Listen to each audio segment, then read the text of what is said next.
अस्सलाम वालेकुम। पाकिस्तान के इब्तदाई चंद सालों को छोड़ देते हैं क्योंकि वहाँ तो वज़ीर आज़म ऐसे बदलते रहे जिनके मतलब हमारा मुखालफ इंडिया कहता भी रहा है कि उनके जो उस वक़्त के वज़ीर आज़म थे कि इतने में वो कपड़े नहीं बदलता जितने पाकिस्तान के वज़ीर आज़म बदल चुके हैं। तो हम स्टार्ट करते हैं जुल्फ़िकार अली भुट्टो साहब से। भुट्टो साहब ने अपनी पसंद का चीफ ऑफ आर्मी स्टाफ लगाया जनरल मोहम्मद ज़िया-उल हक को। वो कैसे लगे, उनकी चापलूसी का क्या अंदाज़ था, उस पर तो बहुत कुछ कहा जा सकता है फिर, लेकिन ये वीडियो बहुत लंबी हो जाएगी। लिहाजा ये याद रखें कि वो चापलूसी की उस हद तक गए थे कि बंदा सोच भी नहीं सकता। जब जनरल ज़िया को जुल्फ़िकार अली भुट्टो साहब ने आर्मी चीफ लगा दिया तो उन्होंने उनके मतलब आपको अक्सर ये फ़िक्रा ज़रूर सुनने को मिलता होगा या सुना होगा आपने, क्या जुल्फ़िकार अली भुट्टो ने कुर्सी के वो हाथ मार के कहा था कि ये कुर्सी बहुत मजबूत है। वो उस वक्त जाहिर है उनको पता था कि पाकिस्तान में इस्टेब्लिशमेंट का सियासत में क्या किरदार है। तो जब उनका आर्मी चीफ अपना लगा लिया तो उनको लगा कि अब कुर्सी बहुत मजबूत हो गई है। लेकिन फिर सब ने देखा कि उसी जनरल ज़िया-उल हक ने जुल्फ़िकार अली भुट्टो के साथ क्या किया। अब आगे चलते हैं।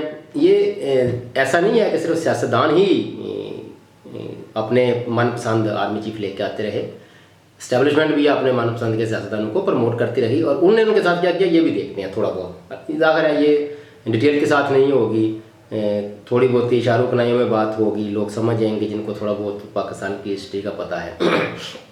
उसके बाद जनरल ज़िया-उल हक साहब जब आए तो उन्होंने एक सियासतदान को प्रमोट किया, ख़ानदान को प्रमोट किया और वो थी शरीफ फैमिली। अब जनरल ज़िया-उल हक अगर बदकिस्मती से उस त्यारे का वो जो हेलीकॉप्टर का हादसा हुआ वो ना होता तो वहाँ देखते क्या होता। लेकिन बहरहाल वहाँ इस्टेब्लिशमेंट ने एक फैमिली को प्रमोट किया सियासत में। जब वो सियासत में आए तो उसके बाद अन बन हमेशा इस्टेब्लिशमेंट के साथ चलती रही और लास्ट पे जनरल परवेज़ मुशर्रफ जिन्होंने नवाज शरीफ साहब का तख्ता उल्टा और खुद इक़्तिदार पर काबज़ा हो गए। तो जनरल मुशर्रफ को कौन लेके आया? जनरल मुशर्रफ को भी नवाज शरीफ साहब ही लेके आए। उस वक्त थोड़ी सी बात बताता हूँ कि ये मंगला के कोर कमांडर थे तो चौधरी निसार और मियाँ शहबाज शरीफ साहब के साथ इनके ज़ाती तल्लुकात थे। वो कोर कमांडर उसमें बैठते उठते खाते पीते सब कुछ करते थे। तो उस बुनियाद पे मियाँ साहब इनको लेके आए कि ये अपना बंदा है। थोड़ी देर बाद खासकर कारगिल इशू के बाद उनको पता चला कि ये अपना बंदा नहीं है तो उन्होंने उनको उठाने की कोशिश की। वो 13 साजिश केस आपको फिर पता है उसके बाद क्या हुआ। लेकिन उस वक्त ये मियाँ साहब भी फिर अपने ही किसी जनरल को लेके आना चाहते थे जिनका नाम जनरल ज़ियाउद्दीन भट्ट था। बहरहाल इस्टेब्लिशमेंट अपने मनपसंद, यानी अगर भुट्टो साहब को कहें तो जाहिर है उनके पीछे भी वो अयूब वाला, लेकिन इसलिए वो आगे से स्टार्ट किया है ताकि इतनी पुरानी हिस्ट्री की कोई ज़रूरत नहीं है। तो इस्टेब्लिशमेंट अपनी मनपसंद के सियासतदानों को प्रमोट करती रही और सियासतदान अपनी मनपसंद के आर्मी चीफ जनरल्स को प्रमोट करते रहे। लेकिन होता क्या रहा, जिसने भी जिसको प्रमोट किया, वो चाहे इस्टेब्लिशमेंट ने प्रमोट किया हो सियासतदानों को या सियासतदानों ने प्रमोट किया हुआ हो उस आर्मी चीफ को, तो दोनों तरफ से एक दूसरे के साथ बदअतमादी भी हुई है और दोनों जिन्होंने एक दूसरे को प्रमोट किया उसकी हुकूमतों के अख्तिताम या उस बंदे का इस्टेब्लिशमेंट से उस बंदे का पता साफ करना ये उन्हीं के हाथों हुआ है जो एक दूसरे को प्रमोट करते रहे। फिर वक्त आया और खान साहब पे इल्ज़ामात लगते कि खासकर इस्टेब्लिशमेंट के हवाले से अब जो केस भी चल रहा है जनरल फैज़ हमीद का कि खान साहब की गवर्नमेंट के पीछे जनरल बाजवा का और जनरल फैज़ का हाथ था।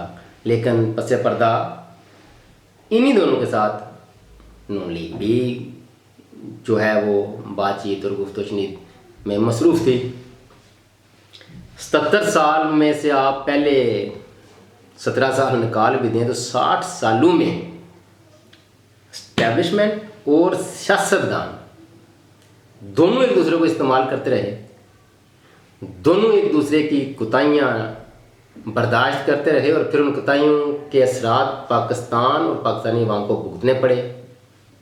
कोई किसी के साथ खलूस के साथ ना चला, ना पूरा उसने अपना टेन्योर किया, चाहे वो इस्टेब्लिशमेंट का बंदा हो चाहे वो सियासतदान हो।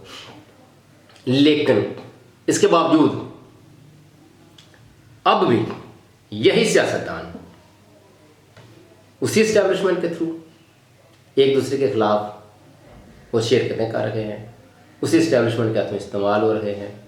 और कल कल को क्या ना होगा कि जिस तरह गुज़श्ता इस्टेब्लिशमेंट के लोगों के साथ आज हो रहा है, जिस तरह आज के साहिब इक़्तिदार के साथ माजी करीब में हुआ, तो क्या वजह है कि मुस्तक़बिल करीब में इसी इस्टेब्लिशमेंट के साथ, इसी साहिब इक़्तिदार लोगों के साथ फिर वही ना हो।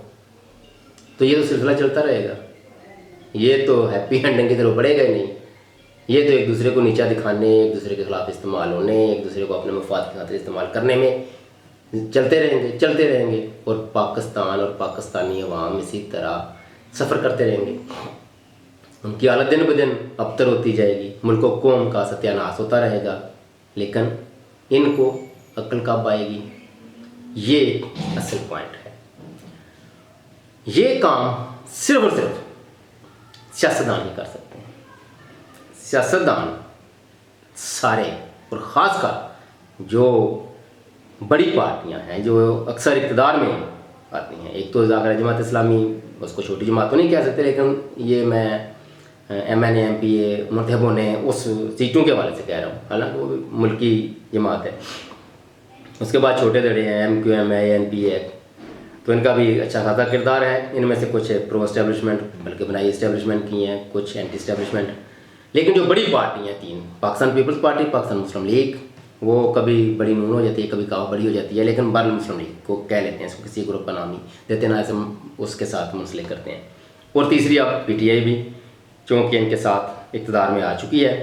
तो जब तक ये पार्टियाँ, बड़ी तीन पार्टियाँ पहले खुद बैठकर और फिर साथ जो 2-4 सूबाई पार्टियाँ उनको साथ बिठाकर ये फैसला ना कर लें कि आज के बाद हम किसी भी तरह, किसी भी हाल में, किसी के ख़िलाफ़ इस्तेमाल नहीं होंगे और ना ही एक दूसरे के ख़िलाफ़ इंतकामी कार्रवाइयाँ करेंगे।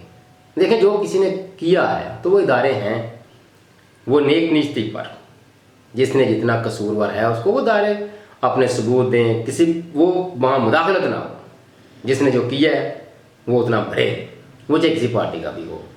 और जैसे ही इस्टेब्लिशमेंट की तरफ से कोई मुदाखलत हो तो ये सारे मिल बैठ कर कहें कि नहीं भाई प्लीज़ वो तो हो गया, आप रोक दीजिए। और इनमें जो तरक्कियाँ हैं वो भी मेरिट और सीनियरिटी की बुनियाद पर हो। जिस तरह सुप्रीम कोर्ट में फिर बदकिस्मती से लोअर हाई कोर्ट वाले में उन्हें 2-3 जो सीनियर थे उनको पीछे करके एक मोहतरमा को चीफ जस्टिस बना दिया, फिर वे गलत एग्जाम्पल सेट करते हैं। बदकिस्मती है, और ये अक्सर ऐसी बदकिस्मती अपने पर्सनल मफाद को जब इन्होंने तहफ़्फ़ुज़ देना हो तो फिर करते हैं।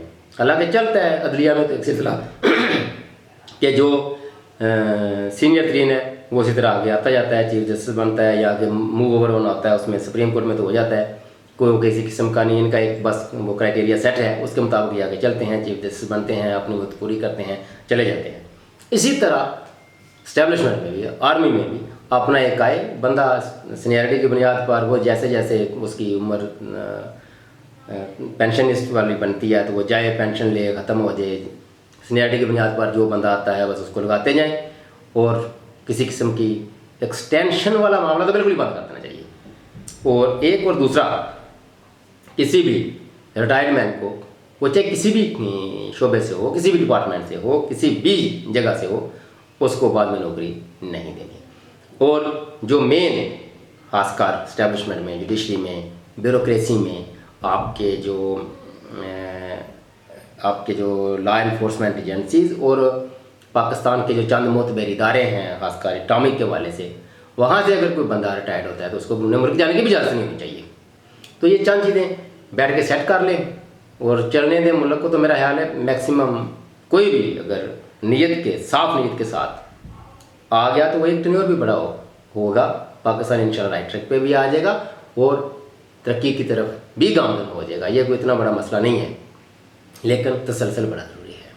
तब के लिए इतना ही, अल्लाह हाफिज़।